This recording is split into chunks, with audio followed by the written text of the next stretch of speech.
행복. 누구나 행복을 꿈꿉니다. 저도 마찬가지입니다. 그런데 행복이 뭘까요? 삶의 의미를 찾으세요. 당신이 가진 것에 만족하세요. 긍정적으로 생각하세요. 행복에 대해 이야기하는 많은 책들의 내용은 대개 이런 식입니다. 제가 올린 몇 가지 영상들도 이에 기반한 행복에 대해 이야기했죠. 네?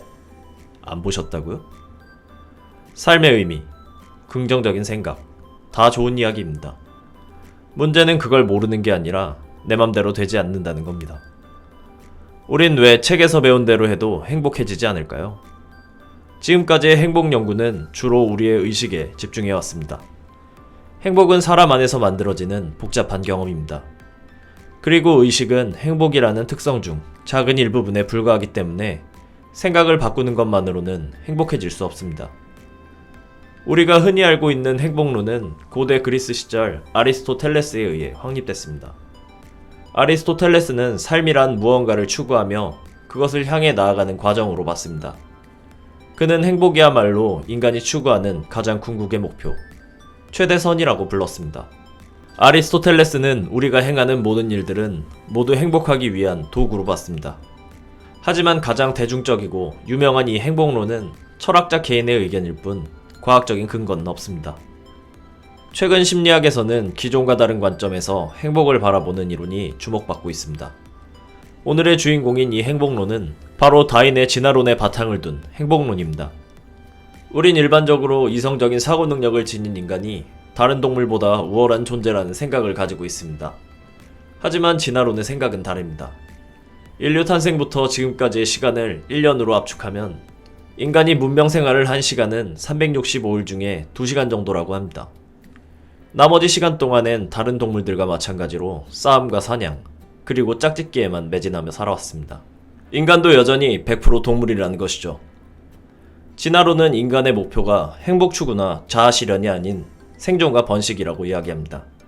다른 동물들과 마찬가지로요. 그럼 이게 행복이랑은 무슨 상관일까요?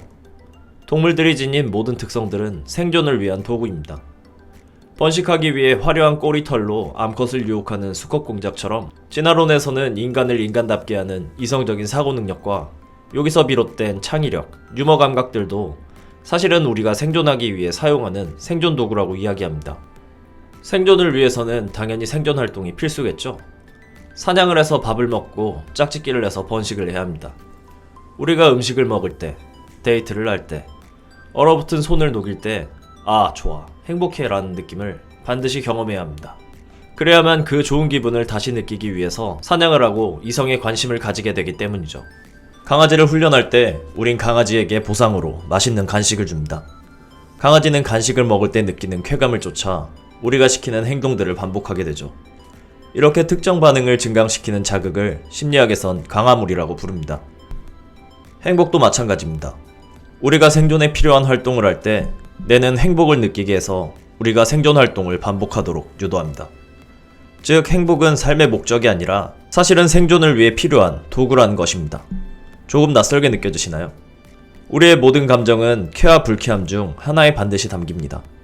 쾌는 파란불, 불쾌는 빨간불이 되어 우리가 가까이 해야 할 것과 멀리 해야 할 것을 효율적으로 구분하게 해줍니다. 쾌는 행복의 원료가 됩니다.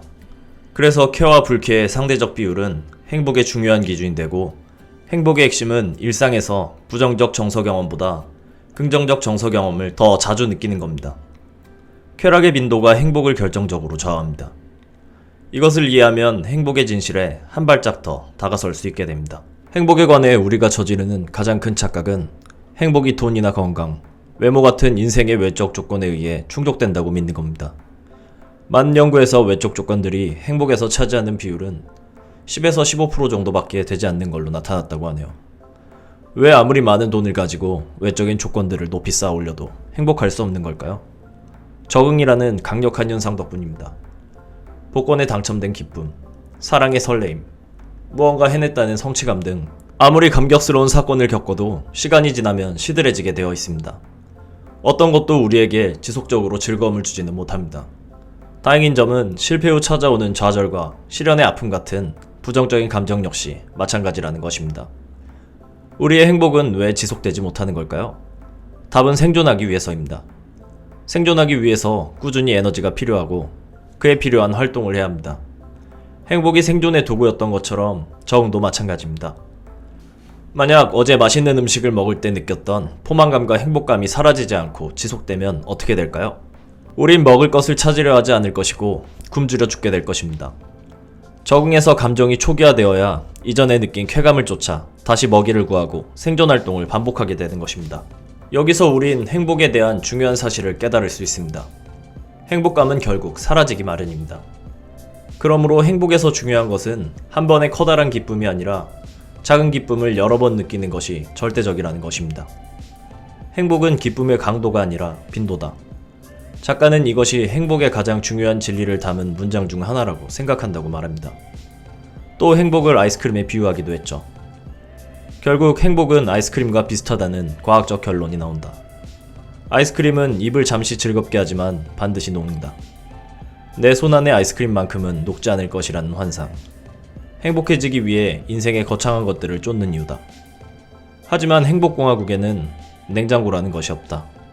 남는 옵션은 하나다. 모든 것은 녹는다는 사실을 받아들이고 자주 여러 번 아이스크림을 맛보는 것이다. 그럼 돈 말고 인간에게 가장 필요한 것은 무엇일까요? 답은 인간입니다.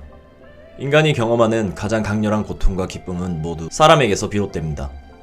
하지만 이것 말고 더 큰 이유가 있습니다. 지겨우시겠지만 답은 또다시 생존입니다.